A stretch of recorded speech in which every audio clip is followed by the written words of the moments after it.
cuidando. A tia Cláudia está com saudade de todos vocês.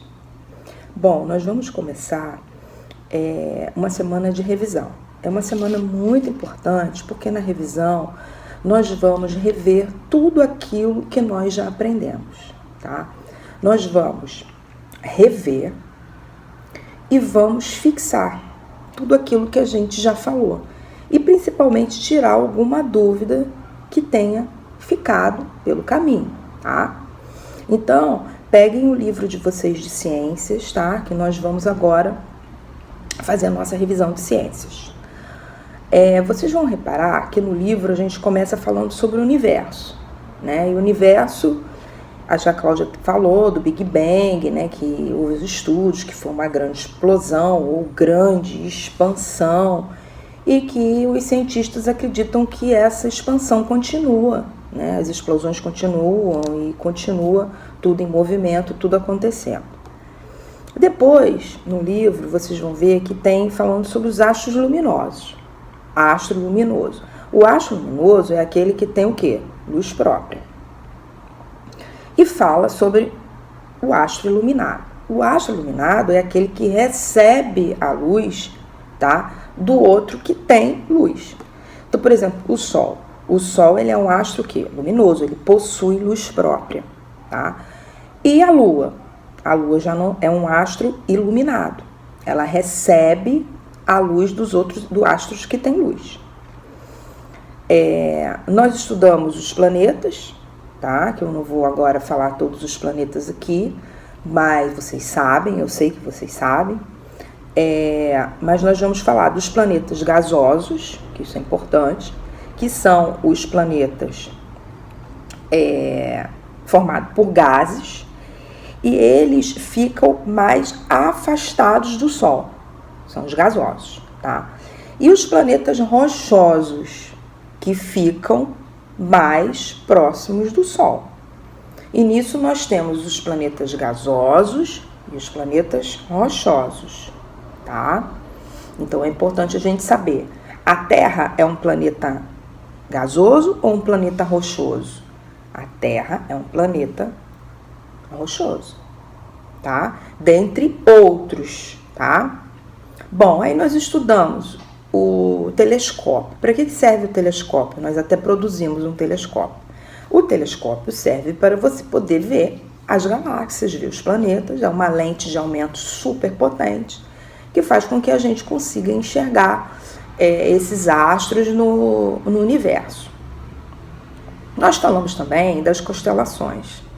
Ora, estudamos várias constelações, a constelação de Leão, vocês desenharam a de Órion, a Cruzeiro do Sul, as Três Marias, né? Nós já até vimos a nossa bandeira do Brasil com várias, cada estado representando ali uma estrela, né? Foi bem legal aquela aula. Bom, estudamos os mapas celestes. Os mapas celestes, a gente sabe que eles são instrumentos de orientação. Então, com os mapas celestes, a gente consegue saber aonde está realmente determinada constelação, né? Como que está a localização de corpos celestes, tá? Então, o mapa celeste é muito importante, os astrônomos usam muito. Eles costumam chamar até de uma carta de orientação. Bom, eu vou colocar um vídeo para vocês do Sistema Solar, tá? Para a gente poder relembrar toda essa fase de universo de Sistema Solar. E dentro disso a gente não pode deixar de falar sobre os movimentos da Terra. Isso aí tem que saber os movimentos da Terra. O movimento de rotação, a Terra vai girar em torno dela mesma, dura 24 horas. E o movimento de translação, que a Terra vai girar ali, ó, em torno do Sol e dura 365 dias. Estudamos também os solstícios, tá? O que é isso, né? A tia colocou até uns vídeos na nossa aula para vocês poderem ver melhor. Bom, o solstício é o seguinte: existe o de inverno e existe o de verão. No de verão, as noites ficam mais curtas e os dias ficam mais longos. Mas o que é solstício? Por que esse nome? É porque nessa época o Sol está inserindo luzes para a Terra e especificamente para o hemisfério sul, tá? Então nós temos o de verão, que é em dezembro, tá? E nós temos o de inverno, que é em junho. Só que no inverno é o contrário. O que vai acontecer? O dia vai ficar mais curto e a noite vai ficar mais longa, tá? É isso. Aí nós temos, a gente já está acompanhando aqui, porque os conteúdos para vocês poderem depois seguir pelo livro na ordem que a tia está falando aqui na aula. Temos o equinócio, a mesma coisa. São as incidências solares para a Terra. Só que no equinócio, os dias e as noites têm a mesma duração, tá? Aí, quais são as datas? Nós temos o equinócio de primavera, que é em setembro, e nós temos o equinócio de outono, que é em março. E nessa fase de equinócio, a incidência do Sol é da mesma forma. A Terra não fica tão inclinada como no solstício, tá ok? Depois nós falamos sobre as camadas da Terra, também muito importante, pedi para que vocês fizessem um desenho, olha, eu tô lembrando das aulas, hein? Crosta, núcleo e manto, né? Cada um deles com as suas especificações. Leiam no livro para poder revisar, tá? O que a tia quer agora frisar bastante aqui com vocês? Sobre a atmosfera. A atmosfera é a nossa camada de ar, tá? É a camada mais importante porque é a camada que está mais próxima da gente e que nós precisamos nos responsabilizar pela atmosfera no sentido de poluirmos menos a Terra, né? Com os gases poluentes, né? Aquela coisa toda que a gente já conversou. A hidrosfera, tá? É toda a parte líquida, é a água, são os oceanos, são os mares. Na estratosfera é onde está localizada a camada de ozônio, né? Onde a gente chama ali a camada de ozônio. E vamos falar também, né, das placas tectônicas, né? De onde vêm os terremotos, porque fica ali, ó, tem aquela movimentação maior, uma placa se desconecta da outra, né? E aí pode ter tsunami, pode ter terremotos também. Bom, as fases da Lua. As fases da Lua nós fizemos um trabalho no caderno Criatividade e lá vocês viram as fases da Lua. A minguante, a nova, a cheia e a crescente. Ora, a Lua, ela tem uma influência grande da pesca, até mesmo na agricultura, as pessoas se baseiam muito pelas fases da Lua, e a gente sabe que é a época em que a Lua está recebendo menos luz, né? Então ali, quando ela está recebendo mais luz e menos luz, e aí ela vai modificando a aparência dela aqui na Terra, tá? E eu quero falar com vocês também sobre o movimento da Lua, os movimentos da Lua, tá? O livro não aprofundou muito. Olá, alunos, vamos dar continuidade à nossa revisão de ciências. E nós vamos falar dos movimentos da Lua. Os movimentos da Lua é um movimento de rotação, translação e revolução. No movimento de translação, ela vai girar em torno dela mesma. No movimento de rotação, ela está girando também em torno de quê? Em torno do Sol. E no movimento de revolução, ela também está girando o quê? Em volta da Terra. Então, esses três movimentos é muito importante a gente saber. Vamos falar também da camada de ozônio. A camada de ozônio, eu pedi até para vocês fazerem uma pesquisa, tá? Do excesso de gases poluentes, né, que são jogados na atmosfera, de carros, de fábrica, tá? Como a camada de ozônio é importante para a humanidade, né? As questões de aquecimento global, as questões até dos raios solares que incidem na Terra com muito mais perigo, podendo ocasionar doenças como câncer de pele, queimaduras de 2º grau, né? Que as pessoas ficam ali expostas ao sol, principalmente quem trabalha na agricultura. Então é muito importante que a gente tenha essa consciência, né, de proteger a Terra dessa enxurrada de gases que são jogados todos os dias na nossa atmosfera. Os seres vivos, nós estudamos que eles iniciaram na água, seres microscópicos. Então a vida, ela começou na água, no fundo dos mares, e foi evoluindo. Estudamos as plantas. As plantas, nós sabemos qual a divisão das plantas: raiz, caule, folhas, flores e frutos. Todos eles têm função. A natureza funciona num processo de uma coisa estar interligada à outra. Eu falei até numa aula, quando a gente tira uma folha, vai prejudicar a respiração da planta, vai prejudicar a clorofila, porque menos uma folha para reter o calor, né? Nós estudamos a fotossíntese, que é a planta produzindo o seu próprio alimento, tá? E aí é através da luz solar, então por isso a importância da clorofila, que é aquela cor verde que tem nas folhas. E o que acontece? Ela recebe o gás carbônico e solta o oxigênio no ar, o que muito ajuda o ser humano a melhorar a nossa respiração e equilibra todo o meio ambiente. Bom, a clorofila, a função é isso, ela sustenta a luz solar, né? Ela fica com a luz solar ali retida naquela cor verde forte, e isso ajuda a planta a poder se alimentar. Vamos falar sobre os cuidados com o solo. Isso é muito importante. Nós não estamos trabalhando na agricultura, mas a gente precisa saber como que funciona o nosso solo, que é de onde vêm os nossos alimentos. E não é só de onde vêm os nossos alimentos. Às vezes as pessoas vão em lugares impróprios, fazem o desmatamento, constroem casas e depois aquilo tudo vem uma enxurrada e as pessoas acabam até falecendo porque construíram em locais impróprios. Bom, a primeira coisa que a gente tem que saber é que a terra, ela precisa receber adubos, tá? Principalmente adubos orgânicos. Os adubos orgânicos, alguns já estão na natureza, tá? Como as minhocas que morrem, a terra absorve. Que mais?